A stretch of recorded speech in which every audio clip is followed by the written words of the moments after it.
Alora, ang ating pong pag-aaralan sa oras ito, manggagaling po sa aklat ng Psalms and then yung cross-reference din natin sa 2 Corinthians.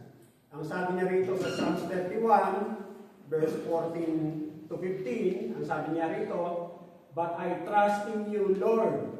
I say, you are my God. My times are in your hands. Deliver me from the hands of my enemies, from those who pursue me." So 2 Corinthians chapter 4, verse 16 to 18, "That is why we never give up. Though our bodies are dying, our spirits are being renewed every day. For our present troubles are small and won't last very long.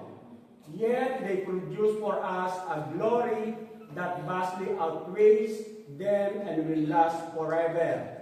So we don't look at the troubles we can see now, rather we fix our gaze on things that cannot be seen.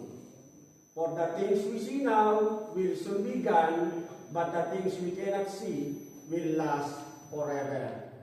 Ang mensahe ng Panginoon sa hapon ito ay may titulong, "In the midst of difficulty, keep looking forward."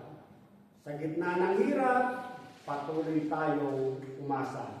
At bago po tayo magpatuloy, manalangin po muna tayo. Minsan pa, Ama, patuloy ka namin dinadakila. Patuloy ka namin pinararangalan. Patuloy ka namin sinasamba sa Espiritu at katotohanan.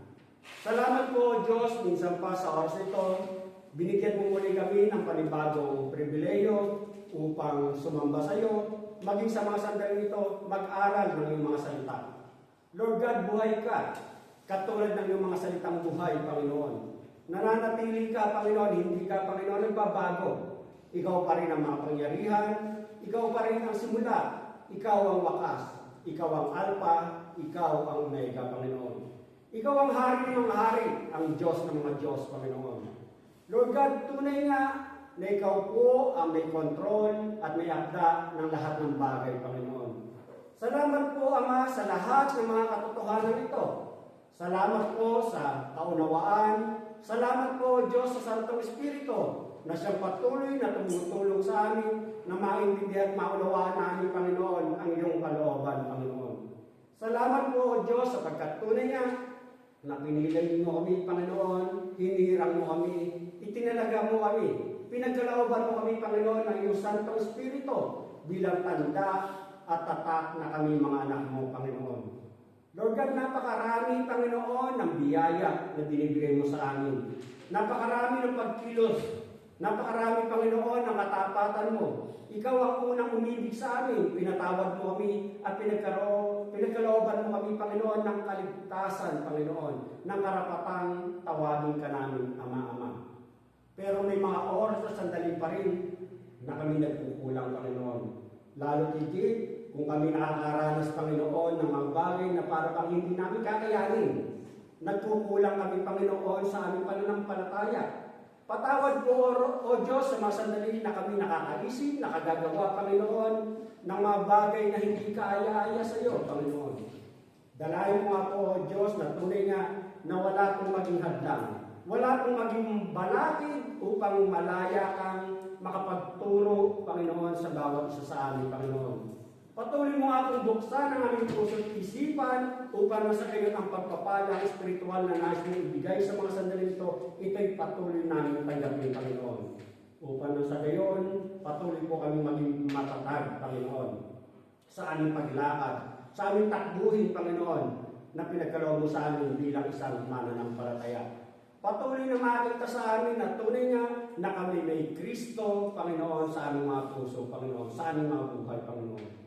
Lord God, minsan pa, dalayan ko nga po, O Diyos, na tunay nga, ako'y gagamitin mo lamang na instrumento, pero ikaw po, O Diyos, ang siyang tunay na maghahayag, Panginoon. Ito po, O Diyos, ang aking isang dalangin na may pasasalamat. In Jesus' name I pray. Amen.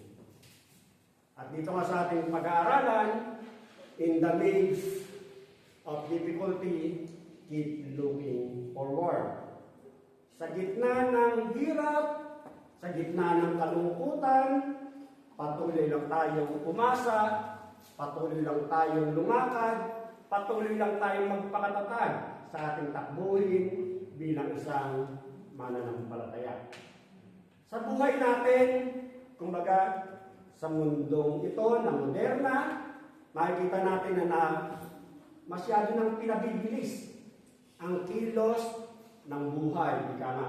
Yung modern, fast-paced world na ating ginagalawan. Kumbaga lahat, instant. Sa technology, instant, ika nga. Napakabilis ng pagkilos, ng pagbabago sa mundong ating ginagalawan. Pero sa bilis ng mundong ating ginagalawan, anong nangyayari nito? Kung minsan, naiiwan tayo, kaya pag naiiwan ka, nahihirapan ka. Estresado ka, nabibigatan ka, nahihirapan ka. Kumbaga, noon, ang buhay parang ang simple lang, kalmado lang. Pero dahil sa mga instant, yung pagiging relax mo, pagiging kalma mo, kuminsan nawawala na ka. Kaya kapag yung problemado ka, yung sa buhay noon, kumbaga parang pa-relax-relax na lang, nasa ilalim ka lang ng puno.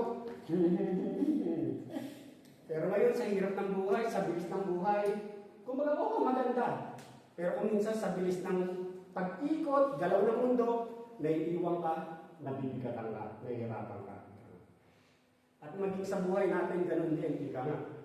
Kumbaga, makikita natin na sa ganung sitwasyon, para bang na-burn out ka na. Kumbaga, parang nahihirapan ka na. At kung minsan, ang nangyayari, kumbaga, para bang yung pagiging pasensyoso mo, nawawala na. Kasi nga, masyado nang mabilis ang takbo ng buhay. Ngayon, hindi ko alam kung ano yung bigat o stress na pinagdaraanan mo ngayon. Maaaring iba, alam ko, pero yung karamihan, hindi. Ika na. Kung ano yung stress o yung mga paraan na nagbibigay sa iyo o mga bagay na nagbibigay sa iyo ng bigat o sakit. Ika na. Pero, ang pinangunawa ng Diyos sa mga sandali ito, God's message for today give us some key in handling stress or difficulty in our lives. Kumbaga, ano yung ituturo ng Diyos? Mga points para na sa gayon kung paano natin i-handle ang bigat o hirap o kaguluhan na maaaring pinagdaraanan ng bawat isa sa atin. Yung una na pinapaalala ng Diyos sa atin sa mga sandali ito, ang sabi nga niya rito, the instability of time give us difficulty. Yung instability, yung walang kasiguraduhan ng oras ng panahon, nagdudulot sa atin ng paghirap.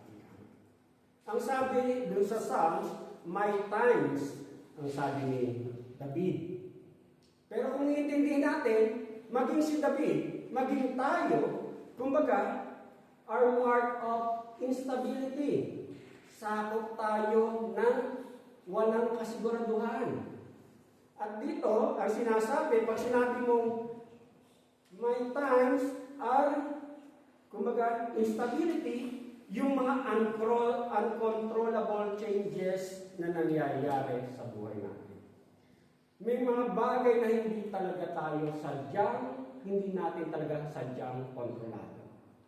Magkakasakit ka, may mamamatay sa mahal sa buhay mo, hindi mo kontrolado, may mga insidenteng mangyayari na hindi mo sinasadya o hindi mo alam na nangyayari, may masusunugan, may mananakawan. Kumbaga, hindi mo kontrolado, biglang darating sa ikan.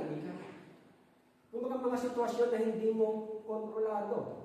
Ang sinasabi sa atin, na sinasabi niya rito, na i-reflect natin, pag-aralan natin, unawain natin, na ang sadyang oras ay unstable. Ang buhay natin, may mga pagbabago na kung minsan ay hindi talaga natin kontrolado. Maunawaan natin yan. Maintindihan natin yan. At dito, ang sinasabi nga niya rito, na si David, kumbaga, alam natin na nangyari sa kanyang buhay na siya'y hari, siya naghahari sa Juda, sa Israel, pero dumating sa punto na mismo ang anak niya ay nagrebelde sa kanya. Kumbaga nagkudita sa kanya.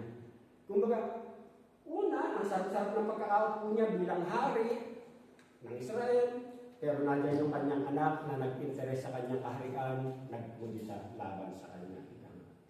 At kung minsan, kumbaga, kahit magaling kang mag-organize, kahit magaling kang magplano sa buhay mo, i-line up mo, i-plano mo ang goal mo, pero may mga sadya talaga na kahit anong plano mo, hindi nangyayari.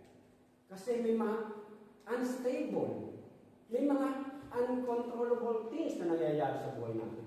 Kahit planado mo lahat yan, pero may mga nangyayari hindi sa sadyang aayon sa plano mo. At dito, kumbaga, akala natin kontrolado natin. Pero kadalasan, hindi. At dito, ang paalala nga sa atin niya rito, the time of prevention is better than cure. Yung oras ng paghahanda ay mas maganda kaysa yung ikukura mo na o gagamutin mo na lang. At dito, makikita natin na si David, si Haring David, dito sa Psalms, makikita natin na si David ay meron siyang personal, practical, thorough way, kumbaga malalim ang kanyang pagkakilala sa Diyos, kay Yahweh ika nga. Kaya nung dumating yung oras ng krisi ng kanyang buhay, na maaaring sinasabi nga na itong Psalms 31 na ito, nasulat ng mga sandaling si Absalom ay nagre-rebelde sa kanya. Kumbaga makikita natin na si David, nung dumating yung oras ng problema ito, makikita natin na meron siyang pundasyon ng katotohanan na pinangahawakan. Kumbaga meron siyang prevention. Meron siyang pundasyon ng katotohanan na pinangahawakan. Kasi kung babasahin mo yung Psalms 31, yung mga unang talata bago rito sa ating verse, makikita natin, sabi nga sa verse 1, God is a refuge and shelter, sabi sa verse 1, maging sa 19:20. Tapos ang sabi niya rito, He is righteous and will judge righteously. Kung baga mayroong pagkakakilanlan o mayroong siyang pagkakilala kay Yahweh. He is a rock of strength. He hears and answers prayer. He is a stronghold and fortress. David's source of strength. He is the God of truth and loving kindness. He is all-knowing and gracious in that forgives and doesn't cast off the rejected. Kung babasahin niyo yung Psalms 31, may mga attributes, may mga katangian ang Diyos na kanyang binanggit. At ang sabi nga rin niya sa verse 19, He has unlimited storehouses of goodness for those who fear Him. Kumbaga meron siyang mabiyaya o mayamang kabutihan sa lahat na may takot sa Kanya.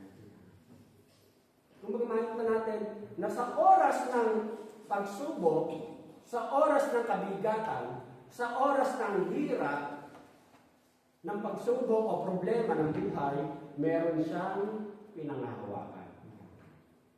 At dito, alam naman natin na hindi ito subito. Hindi ito agad-agad makukuha, matatanim. Kasi kinakailangan ito ng panahon. Kasi iba yung alam mo lang sa talagang, ang sabi nga, si David meron siyang personal, thorough, practical. Ibig sabihin talagang nararanasan niya. At dito, makikita natin na si David, kumbaga sa kanyang buhay, pinanghawakan na niya kung ano yung sinasabi ng kasulatan. Makikita natin halimbawa yan sa Psalms 19 na yung salita ng Diyos ang kanyang ilaw.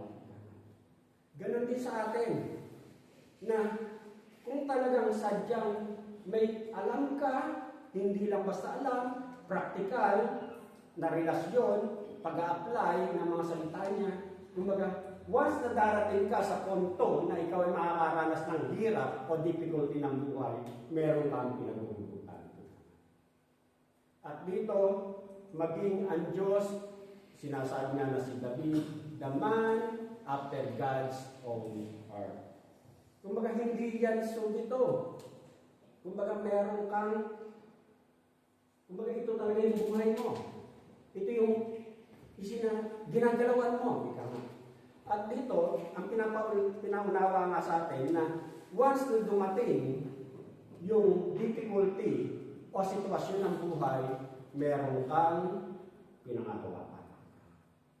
At dito, makikita natin na maging si David sa oras na ito ng pagkakasulat ng Psalms 31. Kumbaga, meron na siyang alam, dumating sa punto na naririto siya sa difficulty, sakit, trouble, stress ng buhay, mas higit pa niyang makikilala ang Diyos.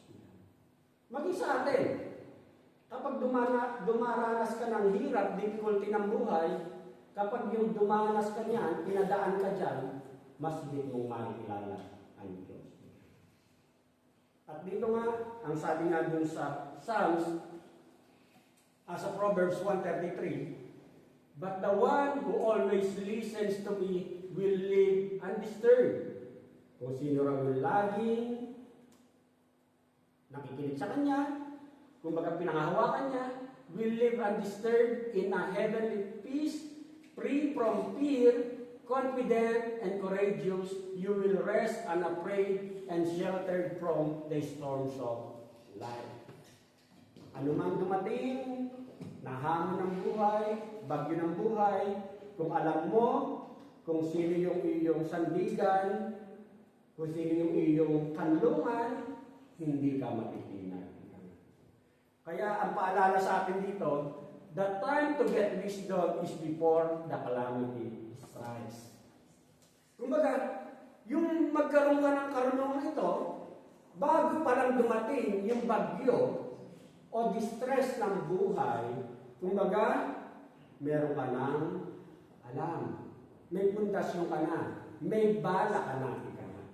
At ang makukuha nga natin ito, spend time alone with God and His Word feeding your soul. Kumbaga, ito na yung isinasapamuhay mo. Kumbaga, ito yung buhay mo, pinakakain mo ang iyong kaluluwa sa pamamagitan ng mga salita ng Diyos. At ang sabi nga niya rito, the time to prepare for stress, trouble is before it hits.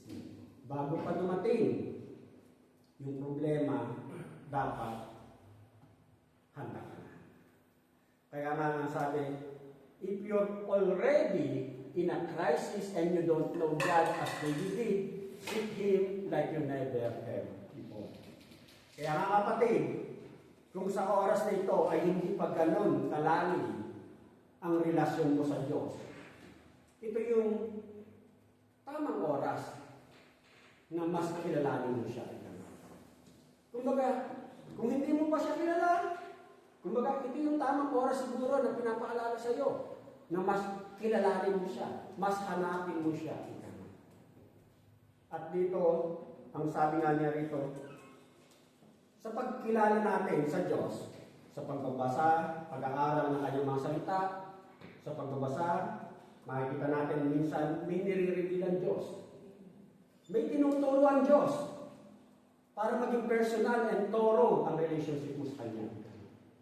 May i-reveal sa iyo na kung saan ka nagkukulang, kung saan ka nagkakamali, ituturo ng Diyos yan. Pero ang pinapaalala sa atin na hayaan mo na ang salita ng Diyos ang siyang magturo sa iyo. Mayaman, mabiyaya ang Diyos. Tutulungan ka niya kung tama ang puso mo. Ibig sabihin, kung handa kang magpaturo sa Kanya. Yung pangalawa na pinapaalala sa atin, God is gracious. God will forgive our sin if we confess and forsake Him. Patatawarin tayo ng Diyos. Kasi nga, minsan, kumbaga, katulad ditong kay David, na-realize ni David na maaaring yung problema na nararanasan niya sa mga sandali nito, maaaring may itinuturo nga ang Diyos sa kanya. Kasi makikita natin na si David, nagkasala talaga si David. Kumbaga, pinag-interesan niya si Bathsheba, Kumbaga, may asawa si Bathsheba pero pinag-interesan niya hanggang ipapatay niya ang asawa ni Bathsheba. At ang sabi nga, maaaring pagre-rebelde ng kanyang anak na si Absalom, resulta ito ng kasalanan aking ginawa. Alam natin na ang Diyos, kumbaga mayaman sa biyaya. Patatawarin ka niya kung tama ang puso mo na humingi ka ng kapatawaran. Patatawarin ka kasi mabiyaya ang Diyos. Pero ang katotohanan, ang consequences ng pagkakasala, naririyan pa rin. Patatawarin tayo ng Diyos, pero yung resulta ng consequences ng kasalanan, hindi basta-basta nawawala. At dito, kumbaga makita natin na alam ni David na maaaring may tinuturo sa kanya sa mga sandali ito. At dito, ang sabi nga na si David, tapat ang kanyang paghingi ng tawad sa Diyos. Kaya alam niya na pinatawad na siya ng Diyos. Pero, yun yung consequences na ariyan. Kung magkakatulad ng halimbawa ng mga kalaban ni David, ng mga kaaway ni David, na lumalakad ka kamo sa kalooban ni Yahweh, pero gumagawa ka ng kalokohan, ipinapatay mo si Uriah. Kumbaga, nakiapid ka, ika nga. Oo, si Yahweh pinatawad na siya. Alam ng Diyos yan. At tapat siyang humingi kay Yahweh ng kapatawaran. Pero, yung mga kaaway ni David, hindi naman niya alam yun. Hindi alam ng kaaway ni David na tapat na humingi na ng tawad si David kay Yahweh. Maging tayo, kahit tapat tayo humingi ng kapatawaran, pero yung mga taong nakapaligid sa atin, hindi nila alam na tapat yung ating paghingi ng kapatawaran sa Diyos. Kaya yung consequences na itinutuya ka, kumbaga may mga maninira sa iyo, ay hipokrito ka eh. Sinasabi mo lalakad ka sa kalooban ng Diyos, pero ito yung mga pinagagawa mo. Yun ang sasabihin ng tao. Kasi hindi naman alam ng tao kung tama ba talaga ang puso mo eh. Ang Diyos ang tunay na nakakaalam niya. Kaya dito makita natin na tanggapin natin. Kasi kung minsan, pag tama nga ang puso mo, mabiyaya ang Diyos, tutulungan kang maayos ang lahat niya. At dito, kumbaga makita nga natin na kinakailangan natin na sa buhay natin bilang mananampalataya, ganun din. Kumbaga, alam natin na huwag natin palalampasin ang kasalanan ay kasalanan. Kumbaga, ang kasalanan, kasi hindi mo pwedeng ituwid ang kasalanan ng isa pang kasalanan. Pero, kumbaga, kaya sinasabi na yung kasalanan, kumbaga, yun yung kinukundong natin. Pero kapag may kapatiran o may tao na talagang nagbabalik loob sa Diyos o handang lumakad sa kalooban ng Diyos, huwag nating i-judge. Huwag nating i-judge. Kasi maging ikaw bago ka makapunta rito, alam mo kung ano yung mga kalokohang ginawa mo. Wala nang dapat ipagmayabang, nothing to boast. Kumbaga, biyaya lang na nagkaroon tayo ng relasyon sa Diyos. Biyaya lang tayo na magkaroon ng kaligtasan. Biyaya lang na magkaroon tayo ng karapatang tawagin natin Ama ang Diyos. Biyaya lamang na tayo maging anak niya. Kaya kung may mga tao na ito na yung lakad na gusto niya lakaran sa kalooban ng Diyos, kumbaga ang Diyos ay nakakaram naman. Huwag natin husgahan. Wala tayong pagmamalaki kasi doon din tayo nanggaling.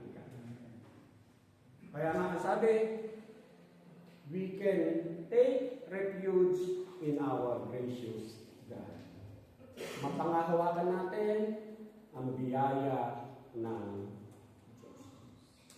Yung pangatlo na sinasabi niya rito, God will never allow us to go to trouble more than we can bear if we trust Him. Kumbaga, hindi tayo bibigyan ng Diyos ng problema, ng distress, ng sakit, ng kalungkutan na hindi natin kakayanin kung tayo'y magtitiwala sa Kanya. Kung tayo'y magtitiwala sa Kanya. Ang sabi nga sa 1 Corinthians chapter 10 verse 13, no temptation has overtaken you except such as is common to man, but God is faithful who will not allow you to be tempted beyond what you are able, but with the temptation will also make the way of escape that you may be able to bear it. Malinaw na sinasabi na tutulungan tayo ng Diyos. Tapat ang Diyos. Hindi na tayo bigyan ng mga problema, ng sakit, ng troubles na hindi natin kakayanin. Ang kinakailangan, pagtiwalaan natin ang salita niya, ang mga pangako niya. Kaya nga si David, ang sabi niya sa verse 13 ng Psalms 31, for I hear the whispering of many terror on every side, kasi nga may mga nanuluya kay David. Ang sabi niya rito, as they scheme together against me, as they plot to take my life, but I trust in you, O Lord. I say you are my God. Kumbaga, yung magtiwala tayo sa Diyos, sa ating Panginoon. Kumbaga, magtiwala tayo sa Kanya, kasi ang Diyos ang siyang magbibigay sa atin ng lakas upang mapagtagumpayan natin, kayanin natin kung ano man yung difficulty na ating pinagdaraanan. Maging si David, ito yung sinasabi niya, na may mga nanunuligsa sa akin, may pinagdadaanan akong hirap, pero nagtitiwala ako sa iyo, O Diyos. Ikaw ang aking lakas, ang sabi niya. Bibigyan tayo ng Diyos ng lakas para kayanin kung ano yung hirap o sakit na maaaring pinagdaraanan ng bawat isa sa atin. At dito, ang pinapaalala sa atin, kumbaga, panghawakan natin ang mga salitang yan. At dito, dapat din natin maintindihan na hindi subito na ibinibigay ng Diyos o hindi subito na inaalis kagad ng Diyos yung sakit. Kaya nga kailangan natin magtiwala. Kasi kapag nandiyan ka sa point ng nahihirapan ka, nasasaktan ka, kumbaga, hindi naman talaga subito nawawala eh. Pero ang pinapaalala sa atin, magtiwala tayo sa Kanya. Bibigyan niya tayo ng katatagan para kayanin niya. At dito, kumbaga, ang sabi niya, ang pinapaalala niya sa atin, na ang lahat ng mga nagtitiwala sa Diyos, isang kasiguraduhan, walang nabibig. Ang lahat na nagtitiwala sa Diyos, kumbaga, kahit natatagalan man, pero ang isang sigurado, walang nabibig. Kaya mga kapatid, ang paalala nga sa atin, kumbaga, God will never allow us to go to trouble more than we can bear if we trust Him. At sa oras ng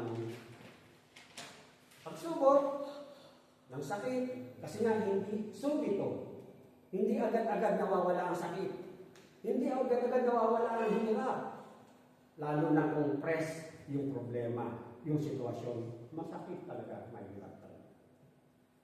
Pero ang sinasabi nga sa atin na ang lahat ng nagtitiwala sa Diyos, hindi nabibigo. Problema, stress, difficulty, kumbaga, normal yan sa buhay natin.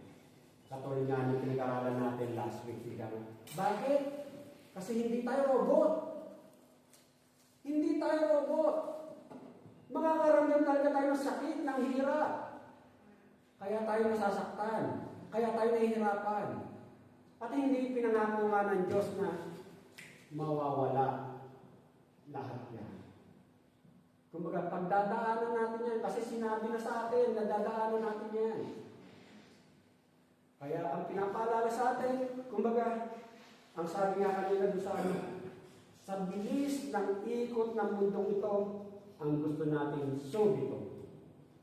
Pero hindi. Kailangan natin maghintay. Sa paghihintay, kailangan ng pagtitiwala. Kaya mga kapatid, ang paalala sa atin, kumbaga, mas lalo tayong magiging matatag sa ating buhay pananampalataya kapag pinagdaanan natin ang mga sitwasyon ng mga sakit o hamon ng buhay na dumarating sa atin. Yung pangalawa na pinapaalala sa atin ng Diyos sa mga sandaling ito,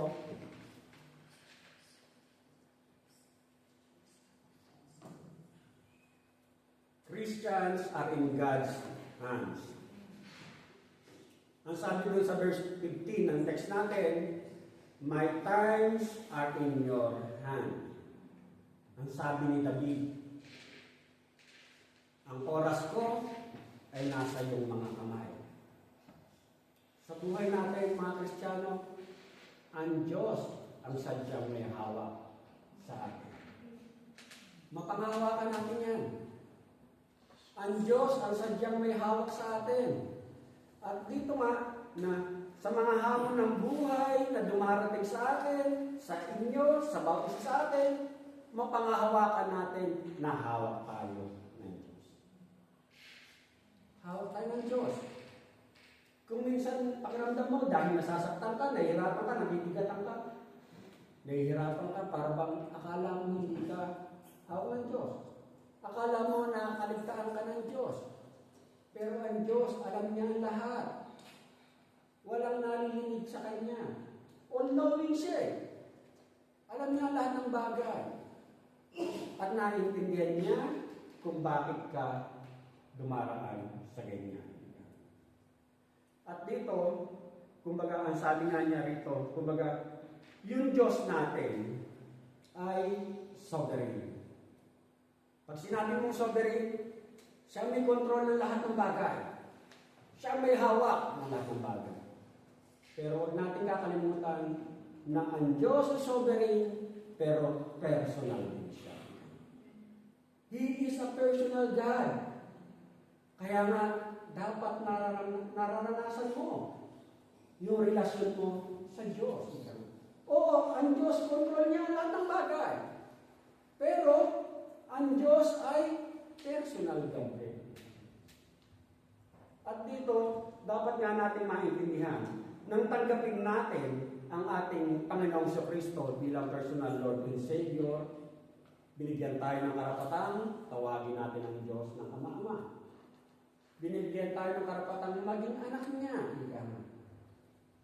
At dito, kumbaga, na alam natin na ang Diyos ang siyang may kontrol ng lahat ng bagay, pero alam din natin na ang Diyos ang siyang mapangahawakan natin sa mga oras na tayo dumaranas ng mga kabigat at sakit ng buhay. Kaya nga dito sa Ephesians 1:11, in Him we were also made His inheritance, predestined according to the purpose of the one who works out everything in agreement with the decision of His will. Kasi kung minsan talaga, kailangan natin dumaan sa sitwasyon na yan kasi nga may layunin ang Diyos. Hindi mo man alam, pero may layunin ang Diyos kung bakit ka daraan dyan. Ang kailangan mo, patuloy mong pagtiwalaan na ang Diyos ang siyang may hawak ng mga bagay. Kaya nga sabi ko kanina, the God who holds our time in His hand is a personal God. Kaya doon sa verse 14, ang sabi rin niya, sabi ni David, you are my God. Maging sa atin, nasasabi ba natin na ikaw ang aking Diyos? Na sa mga oras na dumaraan ka sa hamon ng buhay, Lord God, alam ko ikaw ang aking Diyos. Hindi nalilingid sa iyo ang sakit na nararamdaman ko sa mga sandali. Alam ko, Diyos, na Kontrol mo ang lahat ng bagay. At alam ko, O Diyos, na hindi mo ibigyan ng mga bagay na hindi ko kakayanin. Pero ang pinapaalala sa atin, kumbaga, magtiwala tayo sa Kanya. Kaya nga, ang sabi nga niya rito, although God is sovereign, He is also personal and can be known intimately. Sa pamamagitan ng mga aral niya, ng mga sitwasyon o hamon ng buhay na nangyayari sa atin. God is sovereign but He's also personal and caring. Even during trials, you can know that He cares for you. Kaya sa mga oras ng pagsubok, dumarating sa buhay natin, huwag mong kakalimutan kapatid ang pagkalinga ng Diyos nasa sayo. Huwag mong kakalimutan. Huwag ka magpadaig sa sakit na nararamdaman. Normal yun, oo, kasi naririto tayo sa flesh eh. Pero ang pinapaalala sa atin, hindi tayo bibigyan ng Diyos ng mga bagay na hindi natin kakayanin. Ang paalala, magtiwala lang tayo sa Kanya. Kaya nga sa 1 Peter 5:7, cast all your worries on Him because He cares. Ibigay mo lahat ng bigat, alalahanin na nararamdaman mo sapagkat kinakalinga niya. Yung pangatlo na pinapaalala pa sa atin ng Diyos sa mga sandaling ito, minsan pa, ang sabi nga, the application of personal trust. Paano mo i-apply yung pagtitiwala? Kasi ang daling sabihin na nagtitiwala ako eh. Pero paano mo ina-apply yung personal trust na yan? Ang sabi nga niya rito, trust is the vital link that connects God's sovereign love with my distress. Yung pagtitiwala ang siyang kinakailangan o pinakamahalagang mag-uugnay sa Diyos na may kontrol ng lahat sa mga sitwasyon ako'y nabibigatan. Yung pagtitiwala ang vital link na sinasabi. At ang sabi nga niya rito, when I trust God in the midst of a stressful situation, He doesn't usually remove the source of the stress immediately, but He gives His stability in the midst of the crisis. Katulad nga nung nabanggit ko kanina, hindi subito inaalis ng Diyos yung stress, yung bigat, yung sakit, hindi agad-agad. Pero ang pinapaalala niya, yung kasiguraduhan, yung katiyakan na sa kalagitnaan ng stress o crisis na pinagdaraanan mo, naririyan ang Diyos. Ang kailangan lang, yung pagtitiwala. Kumbaga, dito, dapat natin maintindihan, kasi nga, ang pagiging Kristiyano is a relationship between you, between us, and God. Hanggang saan ka magtitiwala sa Diyos kapag dumaranas ka ng kalungkutan? Hanggang saan ka magtitiwala sa Diyos kapag ikay dumaranas ng sakit, ng bigat, ng problema? Hanggang saan ka magtitiwala sa Diyos? Katulad sa mag-asawa o sa isang relasyon na, kumbaga, yung pagtitiwala ang siyang magbubukod siya, magpapatagal sa inyo para maging matibay ang relasyon ninyo. Ganon din sa atin. Sa relasyon natin sa Diyos. Kumbaga, hanggang saan ka magtitiwala sa Diyos? Kapag sabi nga ni Mr. Allison na 3 months na silang walang halos ang hirap ng relasyon nila, LDR. Ang hirap talaga kung walang tiwala. Ganon din sa atin. Hanggang saan ka magtitiwala sa Diyos na hindi kita iiwan ni pababayaan sa mga oras na ikaw'y nasasaktan? Hanggang saan ka magtitiwala sa Diyos? At ang sabi nga, hindi subito na tinatanggal yung sakit, pero ang isang mapangahawakan natin na hindi nalilingid sa Diyos ang kalalagan. Pagtiwalaan natin. At dito, kumbaga, ang sabi nga dito sa verse 14, "But as for me, I trust in you, O Lord, I say, you are my God." Sa Tagalog, "Subalit, O Yahweh, ang aking tiwala ay nasa sa iyo, Diyos na dakila." Makikita mo rito na sinasabi ni David na sa mga oras na siya'y tinutuligsa o may nag-aabang sa kanya o nagnanais sa kanya ng kapahamakan, sa oras na siya'y nahihirapan, ang sinasabi ni David na, "But as for me, subalit ang aking tiwala." Kumbaga, sinasabi ni David na deliberately determined na siya'y magtitiwala, na ibibigay niya ang kanyang pagtitiwala sa Diyos. Kumbaga, ganun din ang pinapaalala niya sa atin, na kung ano man ang sitwasyon na nasasaktan ka, nahihirapan ka, deliberately sasadyain mo na talagang magtitiwala ka sa Diyos. "But as for me, I trust in you."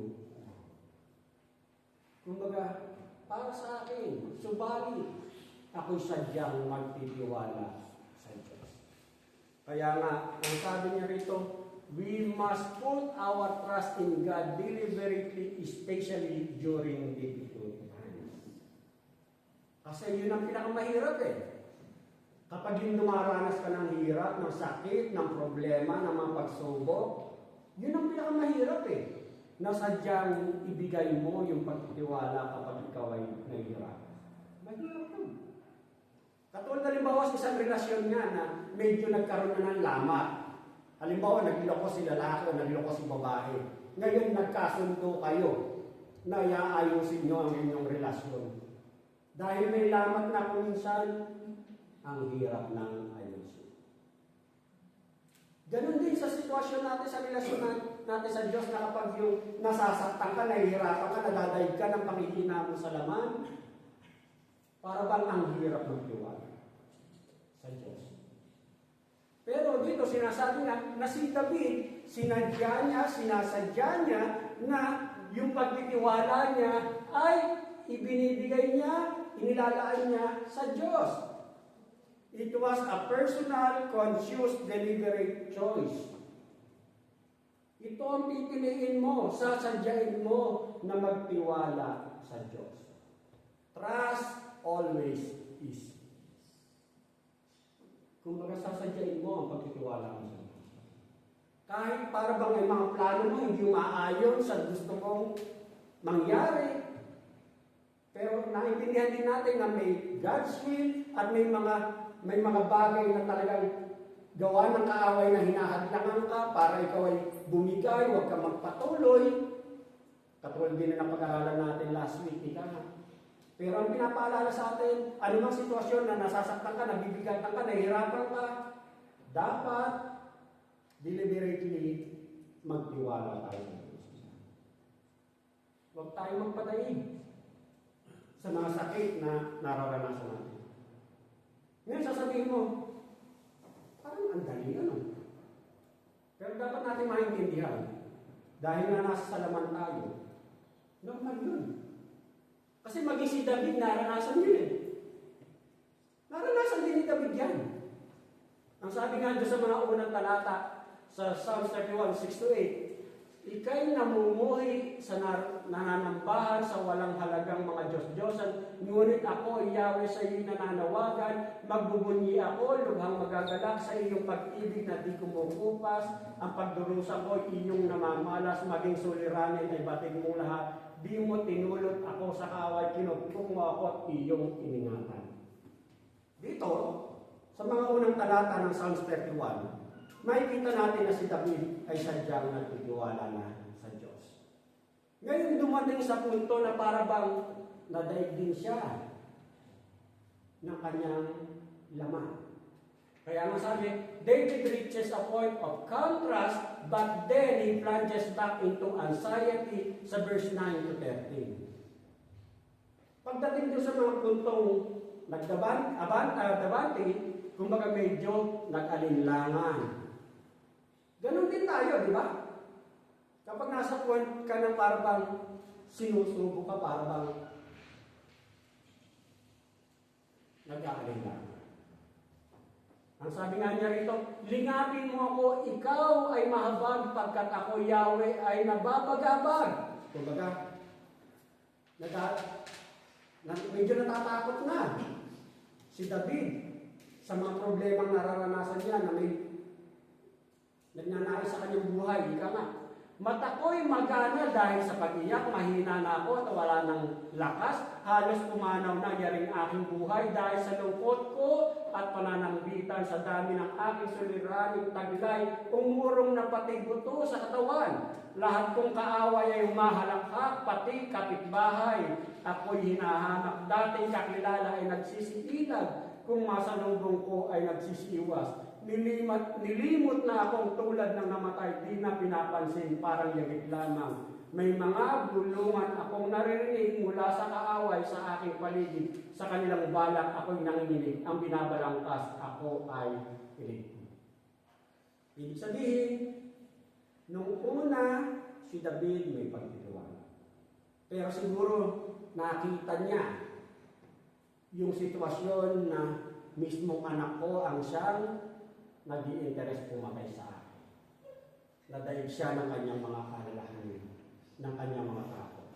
Pero sa mga last verses, nakasama yung ating pinag-aaralan, before reaffirming his trust in verse 14 to 24, yung text na natin ngayon.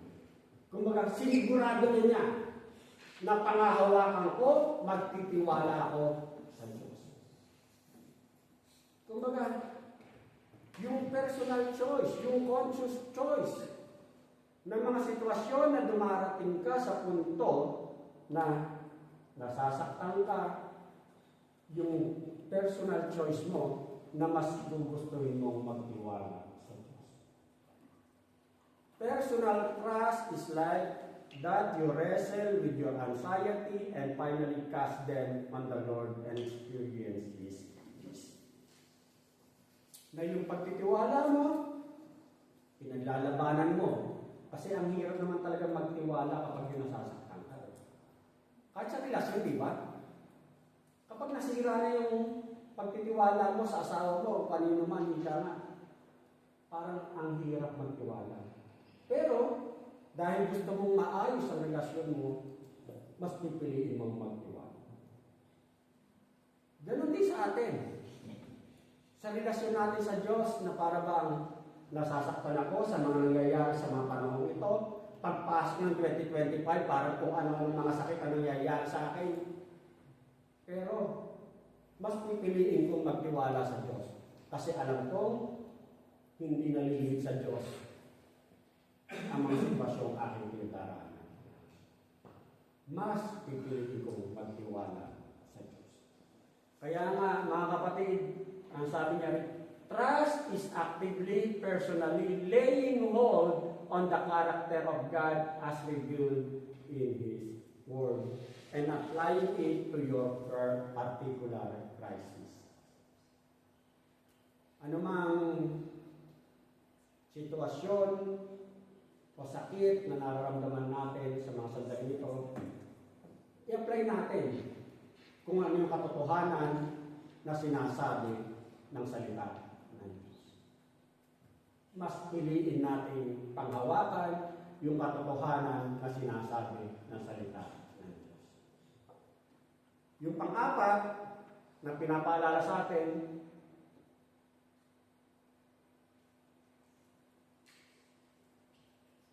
keep pressing on. O kumbaga, i-push mo, i-motivate mo ang sarili mo. Sa buhay natin, ika nga, katulad halimbawa, naririto tayo sa Italia, lahat dito binabayaran.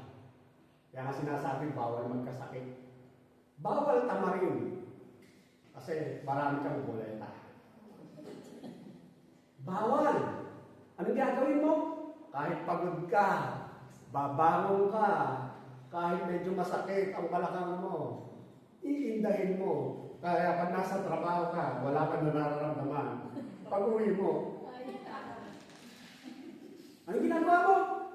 Pinupos mo ang sarili mo. Ganon din sa ating buhay spiritual.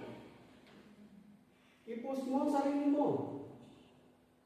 I-motivate mo ang sarili mo. Kaya nga ang sabi sa 2 Corinthians 4:16-18, that is why we never give up. Though our bodies are dying, our spirits are being renewed every day, for our present troubles are small and won't last very long, yet they produce for us a glory that vastly outweighs them and will last forever.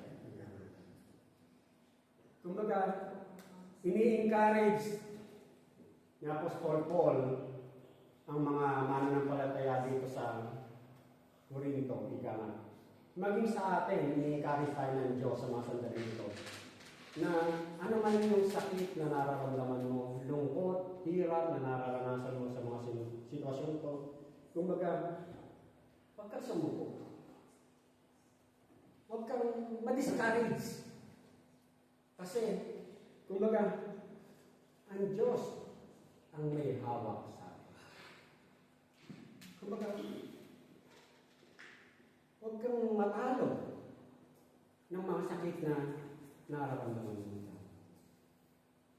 Kaya nga mga kapatid, ang sabi nga niya rito, mas panghawakan natin, i-push natin ating sarili by having a confident acceptance of the reality of life. Ang sabi nga kanina ni Sister Cheryl, yung acceptance. Totoo yun. Bahagi ng buhay yan. Sabi nga nung pinag-aralan natin last week, di ba? Bahagi ng buhay na talaga may mararanasan ng hirap at sakit. Reality of life yan. Tanggapin mo. Tanggapin ko, tanggapin natin. Naalala ko nga nung bago ako rito sa Italia, nung nag-jump ship ako, galing barko. Eh siyempre, yun nga sa barko, medyo magandang sahod. Tapos yung pagdating mo sa Cosenza, magkukudkud ka ng Inodoro. Hindi ko matanggap. Pero, ang sabi ng tita ko, eh, hindi ka tatagal. Pag hindi mo tinanggap, na yan na yung buhay mo. Sa awa ng Diyos, ilang taon na rin ako rito. Kung kayo acceptance, o yung mga nakapanood nung Hello Love Goodbye, I Love Love Again. Si Alden, hindi rin niya matanggap yung kanyang kalalagayan. I'm more than this. Sabi niya, mas marami, masigit pa ako kaysa rito sa magkutkod ng inodoro o maglibis ng dumi ng amo. Kumbaga, pero nung ma-realize niya, after how many years, na kumbaga, natanggap niya na talagang ito na yung buhay mo. Acceptance, natuto na lumaban kung ano yung buhay niya ngayon. Ganun din sa buhay natin, na yung confident acceptance ng reality of life, na talagang may nangyayari talagang mga bagay na talagang magbibigay sa atin ng sakit. Tanggapin mo. I-accept mo. At dito, maintindihan nga natin na Ang Diyos, kumbaga sabi ko nga kanina, na hindi naman pinangako ng ating Panginoong Diyos, ng ating Panginoon sa Kristo na magiging malaya na tayo sa mga sakit ng buhay eh. Bahagi yan eh. Tanggapin natin bahagi yan. Ang ano natin, ika na, yung sinasabi nga natin na ang katawan natin, lagi natin naalagaan. Sabi yung Sir Jenny, kung kailan 51 years old na siya, doon lang daw siya natutong mag-makeup. Pero kahit anong pag-makeup mo, mangungulubot din yan. Yung mga dito, makita natin na acceptance, pagtanggap, bahagi ng buhay na tayo masasaktan. Kung paano natin tanggapin na ang buhay natin bahagi ang sakit.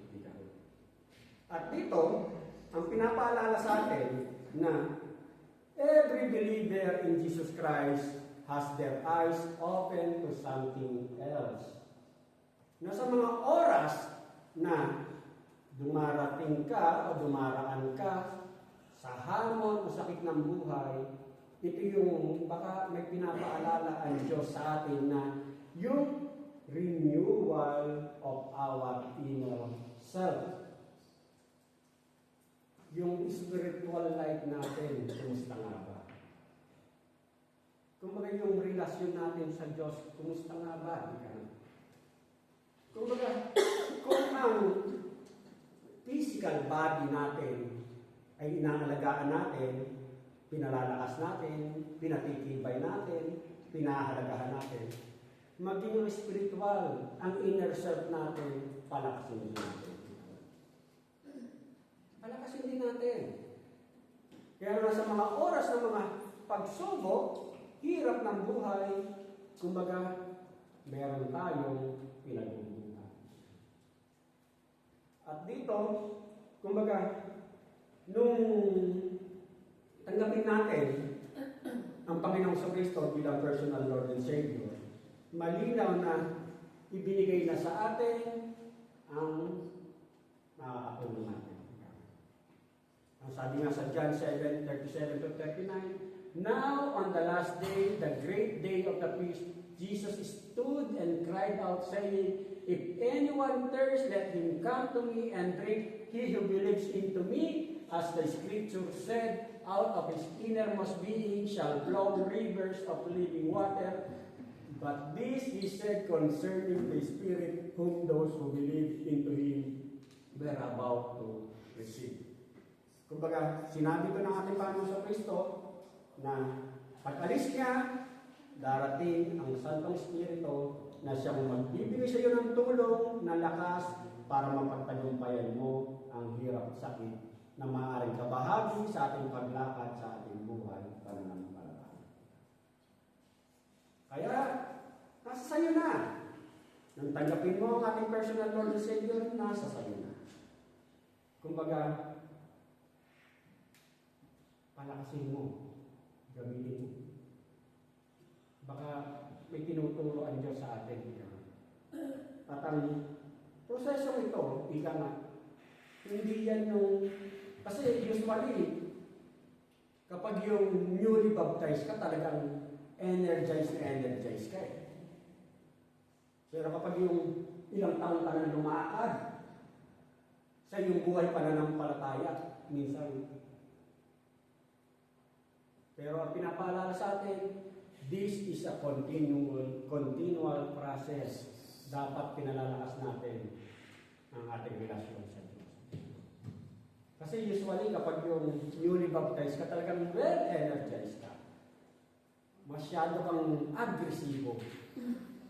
Pero kapag yung matagal ka nang lumakad sa iyong buhay pananampalataya, mas maganda naman yung kaysa sa talagang tumitigil. Pero pinapaalala sa atin na kung pinahalagahan mo, pinakakain mo, ang iyong physical body, inaalagaan mo, maging ang inner self. Kumbaga, palakasin mo rin. Yung pangalawa na pinapaalala sa atin, by having an eternal perspective to today's trouble. Ang paalala sa atin na yung sabi nga niya, we should not be surprised at the afflictions that we presently experience. Your life in a fallen world will encounter struggles and even severe ones.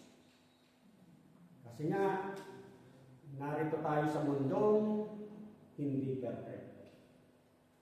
Kaya, meron tayong mararanasan ng mga problema. Kaguluhan, kabigatan, sakit. Bahagi yan ng imperfect world.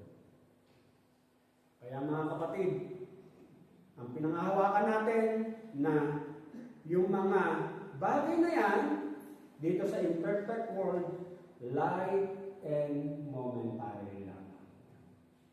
Yun din ang panghawakan mo. Pansamantala lang yan. Kasi nakikiraan lang tayo rito Nakikiraan lang ako rito. Ang sabi nga sa Mark 10:29-30, Jesus said, "Truly I say to you, there is no one who has left house or brothers or sisters or mother or father or children or lands for my sake and for the gospel, who will not receive 100-fold now in this time houses and brothers and sisters and mothers and children and lands with persecutions, and in the age to come eternal life." Ibig sabihin, sa ating paglakad, sa ating buhay pananampalataya, talagang may mga sakripisyo tayo pinagdaraanan, ibinibigay. May mga hamon ng buhay tayong kakaharapin sa ating paglakad, sa ating buhay pananampalataya. Pero, ang pangako ng Diyos, ika nga, you cannot really lose when you follow Christ by faith. Hindi ka talaga matatalo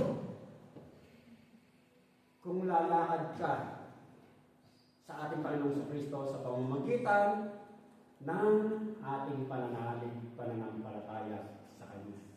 You cannot really lose when you follow Christ by faith. Something better is planned. Merong mas higit na inilalaan ang Diyos sa iyong katapatan sa Kanya. Yun ang isang mapangahawakan natin. Pansamantala lang.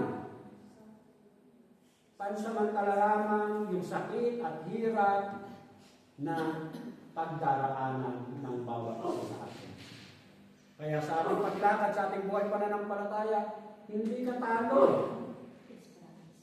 Hindi ka talo. Kasi merong much better na nakalaan ang Diyos sa kanyang mga tapat na naglilingkod, tumalakad sa kanya.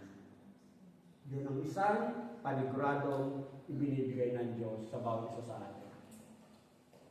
By having a better approach to life's happening. Dito, dapat nga nating maintindihan, pinapaalala sa atin ng Diyos sa mga sandali ito, na patuloy nating tingnan, ituon ang ating mga mata, ang ating mga puso, kung ano yung ating tunay na patutunguhan. Kumbaga, tayo nakakaintindi nito. Tayo mga mananampalataya. Yung mga hindi mananampalataya, hindi nila alam yan. Tayo lamang. Tayo lamang ang nakakalam na pansamantala lang yung hirap at sakit na nararanasan ko ngayon. Yung hindi mananampalataya, hindi nila alam yan. Tayo lamang. Kaya nga, ang paalala sa atin na tayo mga Christians know that the things of this world are only temporary. Nakikiraan lamang tayo rito at yung mga pangakong hinihintay natin magkakaroon ng katuparan. Ang sabi nga sa 2 Peter chapter 3 verse 13, but according to His promise, we are looking for a new heaven and a new earth in which righteousness dwells. Huwag natin tatanggalin yung ating dakilang inaasahan. Pansamantala lang sakit na pinagdaraanan natin. Kaya nga, in the midst of difficulty, keep looking forward. Patuloy lang tayong umasa sa gitna ng mga sakit o hirap na ating pinagdaraanan. Katulad ni Pablo, alam naman natin na si Pablo, sa kanyang paglakad sa buhay pananampalataya, talagang marami siyang pinagdaraanan. Pero anong sinabi niya? Kumbaga, rejoice in the Lord always. Again, I will say, rejoice. Magalak lagi tayo sa Panginoon. Inuulit ko, magalak tayo. Kumbaga, kasi alam natin na hawak ng Diyos anumang sitwasyon natin pinagdaraanan. Kaya nga, lahat yan nagkakalapit sa Diyos. Patuloy na paalala sa atin dito, patuloy tayo magtiwala sa Diyos. Kaya nga, sabi niya dito, true Christianity has a forward look. Lagi tayong nakatanaw sa ating naasahan. A confident anticipation of sharing in eternal glory, joy, and peace. Therefore, don't quit, don't be discouraged, confidently look for eternal glory and live as heirs of glory. Huwag kang panghinaan ng loob. Huwag kang tumigil. Bagkus, meron tayong pagtitiwala na lumakad sa lakad, takbuhin para sa kadakilaan ng ating Diyos. Manalangin tayo. Ama, purihin ka, O Diyos, sambahin ka, Ama, sa Espiritu at katotohanan. Salamat nga po, Panginoon, sa mga paalala mo sa amin sa mga sandali nito, O Diyos. Tunay na, Ama, na buhay ka, katulad po ng mga salita mong buhay. Salamat po at ang galahin ko nga na patuloy na mabuksan ang aming puso't isipan sa mga katotohanan itinuro mo sa mga sandali nito. Dalahin ko nga po na sa tulong at gabay mo, hindi lang nga po namin ito pinag-aralan sa mga oras nito, napakinggan sa mga sandali nito, Diyos. Dalahin ko nga po, Diyos, na matalim ito sa aming puso't isipan, gamitin namin, i-apply namin, Panginoon, ang mga katotohanan nito. Upang nang sa ngayon, patuloy na po namin maranasan ang kapangyarihan mo sa aming mabuhay. Patuloy mong tulungan at tunay nga na mas piliin po namin magtiwala, Panginoon, kung paano namin pinagtiwalaan, Panginoon, nung una ka namin makilala, nung una kami magkaroon ng personal relationship sa iyo, Panginoon.